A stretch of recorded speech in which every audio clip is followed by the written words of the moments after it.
আজকে বানালাম একটু অন্যরকম recipe, stuffed spinach cheese chicken. রেস্টুরেন্টে না গিয়ে বাড়িতে কিভাবে বানানো যায় রেসিপিটা ফলো করুন।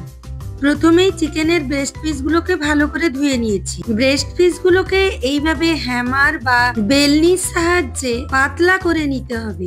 পাতলা না করলে কিন্তু ফোল্ড করা বা মোড়া যাবে না, তাই প্রথমে এইভাবে পাতলা করে নিলাম। এবার ওর মধ্যে দিয়ে দিচ্ছি সেদ্ধ করে জল ঝরানো পালং শাক, দিয়ে দিলাম গ্রেটেড চিজ, যে কোনো চিজ দিতে পারেন, আমি এখানে মোজারেলা দিয়েছি।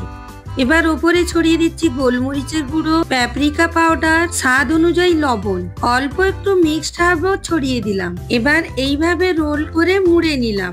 এইভাবে আমি সবগুলো রেডি করে নিলাম।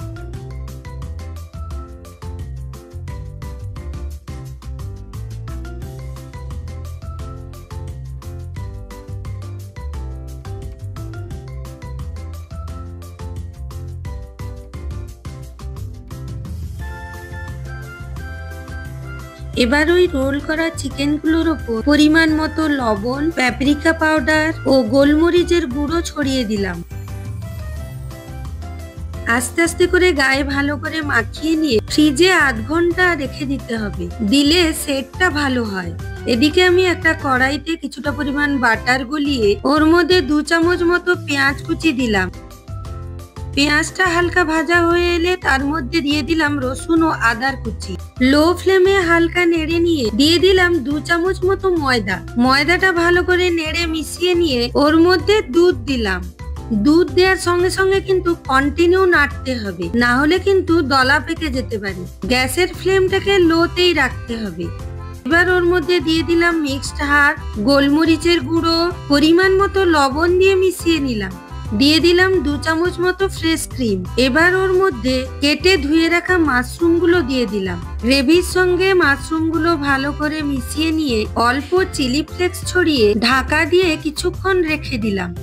আলাদা একটি বাটিতে ব্যাটারের জন্য ময়দা, ওর মধ্যে প্যাপরিকা পাউডার, গোলমরিচের গুঁড়ো, পরিমাণ মতো লবণ দিয়ে অল্প গ্রেটেড চিজ দিলাম।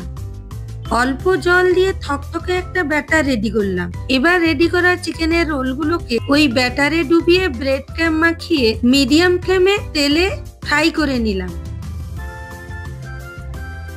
ফ্রাই করা চিকেন রোলগুলোকে আপনারা চাইলে স্ন্যাক্স হিসেবেও খেতে পারেন।